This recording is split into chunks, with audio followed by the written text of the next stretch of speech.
নমস্কার, নিউজ ভ্যানগার্ডের এক নজরে 25 আপনাদের সকলকে স্বাগত। আমি সুপ্রীতি রয়েছে আপনাদের সঙ্গে। উৎকণ্ঠার মধ্যে রয়েছে রাজ্যের ছাত্রছাত্রীরা। এবার যারা বসেছিলেন মাধ্যমিক এবং উচ্চ মাধ্যমিক পরীক্ষায়, অবশেষে মধ্যশিক্ষা পর্ষদ ঘোষণা করলেন এবারের মাধ্যমিক এবং উচ্চ মাধ্যমিকের ফলাফলের দিন সূচি। বোর্ড সভাপতি ধনঞ্জয় গণচৌধুরী জানিয়ে দিলেন আগামী 24 মে সকাল 9টায় ত্রিপুরা মধ্যশিক্ষা পর্ষদ ঘোষণা করবে তাদের ফলাফল।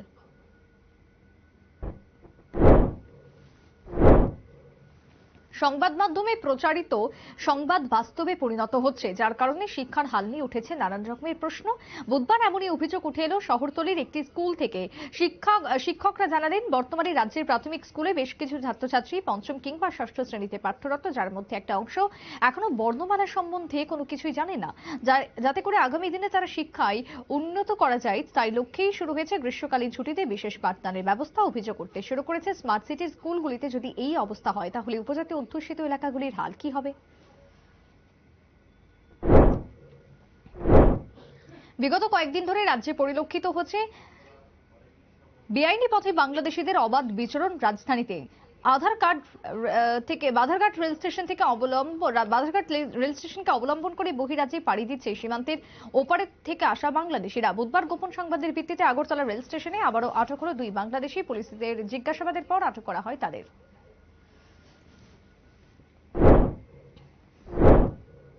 আগামী 4 জুন গোটা দেশে একসাথে লোকসভা ভোটের গণনা প্রকাশ করা হবে। এই উপলক্ষে প্রতিটি ভোট গণনা কেন্দ্রে চলছে প্রস্তুতি। পাশাপাশি যে সমস্ত গণনা কেন্দ্রগুলিতে ইভিএম গুলি রয়েছে সেই বিষয়ে খোঁজখবর নিতে শুরু করেছে মহকুমা প্রশাসন এবং নির্বাচন কমিশনের আধিকারিকরা।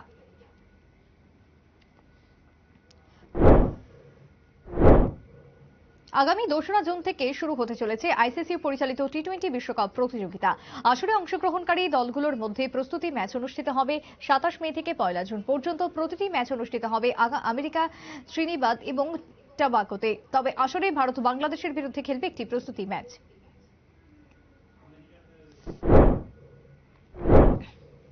ত্রিপুরা ট্যুরিজম দপ্তরের উদ্যোগে বুধবার অনুষ্ঠিত হলো আন্তর্জাতিক মিউজিক ডে। উজ্জয়ন্ত প্যালেস মিউজিয়ামে অনুষ্ঠিত হয় দিবসটি।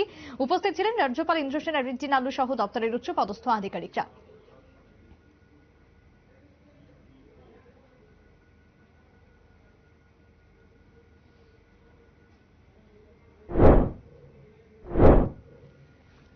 গোটা বিশ্বে এবং দেশে বুধবার পালিত হলো আন্তর্জাতিক জৈব বৈচিত্র্য দিবস। এই উপলক্ষে ত্রিপুরা বায়োডাইভার্সিটি বোর্ডের উদ্যোগে অনুষ্ঠিত হলো আলোচনা চক্র।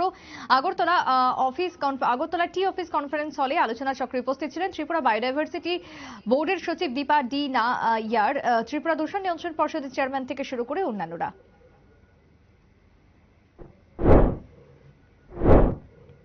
রাজ্যের সংস্কৃতি চর্চাকে ছড়িয়ে দিতে 2 দশক ধরে নানান রকমের কাজ করে চলেছে বৈঠকি ঘরানা।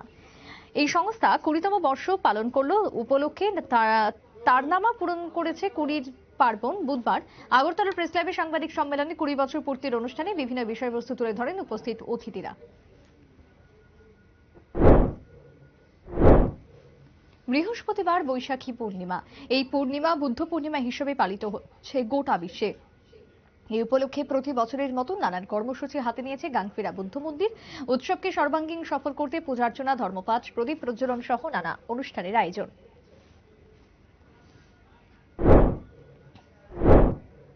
সদর আন্তঃ স্কুল ক্রিকেট প্রতিযোগিতায় বুধবার অনুষ্ঠিত হলো 4টি কোয়ার্টার ফাইনাল ম্যাচ, যার মধ্য থেকে 2টি দল পৌঁছে গেল আসরের সেমিফাইনালে। পঞ্চায়েত মাঠে হলিক্রস স্কুল এবং 6 উইকেটের ব্যবধানে হেনরি ড্রিউজিও স্কুলকে হারিয়ে শেষ 4-এ পৌঁছায়। অন্যদিকে প্রগতি বিদ্যাভবন 76 রানের ব্যবধানে শ্রীকৃষ্ণ মিশন স্কুলকে হারিয়ে সেমিফাইনালে জায়গা করে নেয়। বিশালগড়ের ঘনিয়ামারা এলাকায় বিহারের এক যুবক এবং বিলোনিয়ার এক যুবতী স্বামী স্ত্রী পরিচয় দিয়ে বসবাস করছিল। অবশেষে এলাকাবাসীদের সন্দেহ হওয়ায় তাদের বিশালগড় মহিলা থানার পুলিশের হাতে তুলে দেওয়া হয়। জানা যায় বিহারের যুবক রাহুল গুপ্ত বিলোনিয়ার ওই যুবতীকে ফুসলিয়ে এনে মিথ্যে বিয়ে করে বসবাস করছিলেন। তবে জিজ্ঞাসাবাদে যুবক বিহার রাজ্য সহ আরো 3টি বিয়ে করেছে বলে জানিয়েছে। তার বিরুদ্ধে পুলিশ প্রশাসন এখন কি ভূমিকা নেয় সেদিকে তাকিয়ে রয়েছে মানুষ। ধর্মনগর মহকুমার বিবেকানন্দ সার্ধশতবার্ষিকী ভবনে বুধবার অনুষ্ঠিত হলো ভোট গণনা উপলক্ষে কর্মীদের নিয়ে বিশেষ প্রশিক্ষণ। আগামী 4 জুন 54 কদমতলা কুর্তি, 55 বাগবাসা, 56 ধর্মনগর এবং 57 যুবরাজনগরে ভোট গণনা। 159টি কাউন্টিং সুপারভাইজার, কাউন্টিং অ্যাসিস্ট্যান্ট এবং মাইক্রো অবজারভারদের নিয়ে প্রশিক্ষণ দেওয়া হলো। 4টি বিধানসভা কেন্দ্রের রিটার্নিং অফিসার সহ অন্যান্যরা উপস্থিত ছিলেন। আকণ্ঠ মদ্যপান করে দ্রুত গতিতে স্কুটি চালাতে গিয়ে দুর্ঘটনায় গুরুতর আহত টিএসআর 13 ব্যাটালিয়নের জওয়ান বৃক্ষরাম রিয়াং। অগ্নি নির্বাপক দপ্তরের কর্মীরা বাগবাসা পুলিশ স্টেশনের সামনে থেকে আহতকে নিয়ে যায় হাসপাতালে। বর্তমানে তার অবস্থা স্থিতিশীল বলে জানিয়েছেন চিকিৎসকরা। গোটা বিশ্বের সাথে রাজ্যেও বিভিন্ন অনুষ্ঠানের মধ্য দিয়ে পালিত হবে গৌতম বুদ্ধের জন্মদিন। বৈশাখী পূর্ণিমা বুদ্ধ পূর্ণিমা হিসেবে পরিচিত। বিগত বছরের মতন এই বছর ত্রিপুরা রাজ্য চাকমা সামাজিক পরিষদের শাখার উদ্যোগে অনুষ্ঠিত হলো গুমিত ষোলোয়ানি অনুষ্ঠান। ভোলানাথ পাড়া এসপি স্কুলে অনুষ্ঠিত হলো অনুষ্ঠানে উপস্থিত ছিলেন ত্রিপুরা রাজ্য চাকমা সামাজিক পরিষদের রাজ্য কাঠবাড়ি দেবযান চাকমা থেকে শুরু করে অন্যান্যরা। নতুন কোচের খোঁজে বিজ্ঞাপন দিয়েছে বিসিসিআই। চলতি টি-20 বিশ্বকাপের পর মেয়াদ শেষ হচ্ছে রাহুল দ্রাবিড়ের। পরবর্তীতে কোচ হিসেবে কার উপর দায়িত্ব তুলে দেবেন বিসিসিআই তা নিয়ে চলছে জোর প্রস্তুতি। একাংশ দাবি করছেন বিদেশি কোচ নিতে আগ্রহী এবার ভারতীয় বোর্ড, পাশাপাশি স্থানীয় ক্রিকেটারদেরও নাম উঠে আসছে সেই তালিকায়।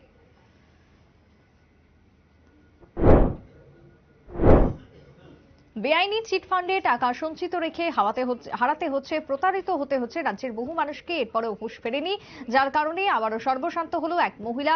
এবার অভিযোগ উঠে এলো রিস্তা ডেভেলপমেন্ট ফাউন্ডেশন নামের এক বেসরকারি সংস্থার বিরুদ্ধে। অভিযোগ রয়েছে উদয়পুরে এক মহিলাকে লোন দেবার নাম করে 25,000 টাকা হাতিয়ে নিয়েছে বেসরকারি সংস্থা, কিন্তু নেই তাদের কোনো লাইসেন্স বা কোনো সাইনবোর্ড, যার কারণে অভিযোগ উঠতে শুরু করেছে। পুলিশের দুর্বলতা এবং ব্যর্থতার কারণে রাজ্যে গজিয়ে উঠছে একাধিক চিটফান্ড নামক সংস্থা। বিগত কয়েক মাস ধরে বিপন্ন গ্রাম পাহাড়ের মানুষ। একদিকে দ্রব্যমূল্য বৃদ্ধি, অন্যদিকে বেহাল বিদ্যুৎ পরিষেবা, পানীয় জলের অভাব, রাস্তাঘাট মেরামতের নজর দিচ্ছে না প্রশাসন, যার কারণে জনজীবনের জরুরি দাবিতে সিপিএম আমবাসা মহকুমা কমিটি ডেপুটেশন প্রদান করল। বুধবার 17 দফা দাবি সনদ তুলে দেওয়া হয় মহকুমা শাসক সঞ্জিত দেব বর্মার হাতে।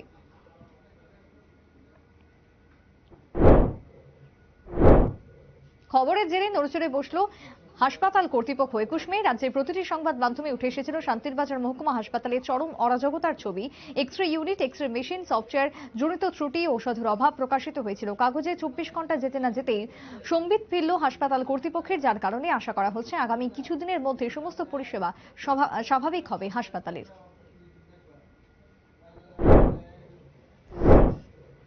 আবারও গৃহবধূকে পুড়িয়ে মারার চেষ্টা, অভিযোগ উঠে এলো এবার রাজ্যে। তবে এবার ঘটনা তেলিয়ামুড়া থানাধীন কালীটিলা বানর চৌমুহনীতে। ঘটনার বিবরণে জানা যায় এলাকার বাসিন্দা প্রভাত সরকারের স্ত্রী সুপর্ণা সরকারের গায়ে আগুন লাগে। অগ্নি নির্বাপক দপ্তরের কর্মীরা দ্রুত নিয়ে যায় তেলিয়ামুড়া মহকুমা হাসপাতালে। 85% পুড়ে যাওয়ায় গৃহবধূকে নিয়ে যাওয়া হয় হাসপাতালে, কিন্তু বর্তমানে তিনি চিকিৎসাধীন। তবে কিভাবে ঘটেছে এই অগ্নিকাণ্ড তাতে অবশ্য মুখে কুলুপ এঁটেছে সুপর্ণা সরকারের শ্বশুর বাড়ির লোকজন। 2রা জুন থেকে শুরু হবে টি-20 বিশ্বকাপ প্রতিযোগিতায় অংশ নেবার প্রস্তুতি অংশগ্রহণকারী দলগুলোর।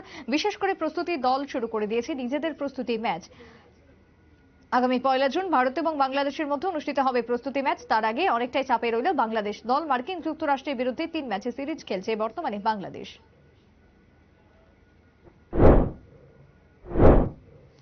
গত 6 বছর ধরে পানীয় জল এবং রাস্তাঘাটের সমস্যায় রয়েছে মান্দাই আরডি ব্লকের অধীন বিনান কোবরা এডিসি এলাকার মানুষ।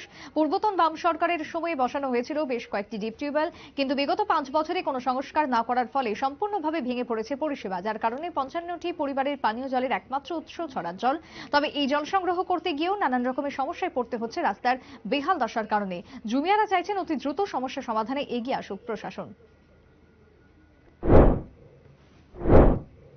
রাজ্যে ব্যাপক রক্তের ঘাটতি দেখা দিয়েছে। এই অভিযোগ প্রকাশিত হওয়ার পর টনক নড়েছে প্রশাসনে, যার কারণে স্বাস্থ্য দপ্তর, আরক্ষা দপ্তর, শিক্ষা দপ্তর সহ বিভিন্ন দপ্তরগুলি রক্তদান শিবিরের আয়োজন করছে। বুধবার বিলোনিয়া অগ্নি নির্বাপক দপ্তরের উদ্যোগে অনুষ্ঠিত হলো রক্তদান শিবির। উদ্বোধন করলেন বিলোনিয়া মহকুমা শাসক রিঙ্কু সিং লাথার সহ অন্যান্য অনেকেই। শিবিরে মোট 28 জন রক্তদান করলেন। নারী সংক্রান্ত ঘটনার ইতি মন্ত্রী রাজ্যে মাথাচাড়া দিয়ে উঠেছে। সাবরুম থেকে ধর্মনগর প্রতিদিনই এমন অভিযোগ নথিভুক্ত হচ্ছে থানায়, যার কারণে নড়েচড়ে বসল পুলিশ প্রশাসন। বুধবার থানার উদ্যোগে কিশোরগঞ্জ এলাকায় অনুষ্ঠিত হলো আইনি সহায়তা প্রয়াস কর্মসূচি। মূলত কিভাবে নারীরা আইনের সহায়তা পাবেন সেই সমস্ত বিষয়ে আলোচনায় উঠে আসে কর্মসূচিতে।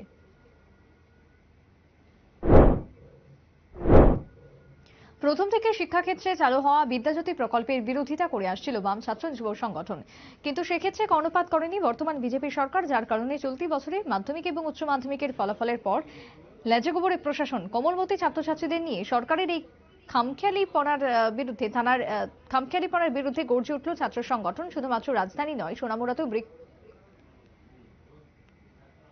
সোনামুড়াতেও এই ক্ষোভ দেখা যায়।